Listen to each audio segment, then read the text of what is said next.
শুধু আওয়ামী লীগ না, আওয়ামী লীগ, বিএনপি, জাতীয় পার্টি, বাংলাদেশের যত ডান বাম যত দল আছে, সব দলের রাজনীতিবিদদেরকে আমি, যারা পুরাতন রাজনীতিবিদ, তাদেরকে আমি চ্যালেঞ্জ করে একটা কথা বললাম, আপনি আমার এই কথাটার ভুল প্রমাণ করে দেবেন।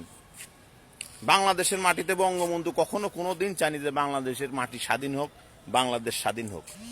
বঙ্গবন্ধু সারা জীবন চাইছে পূর্ব বাংলার ক্ষমতা, কোনোদিন দেশ স্বাধীন হোক এটা চায়নি।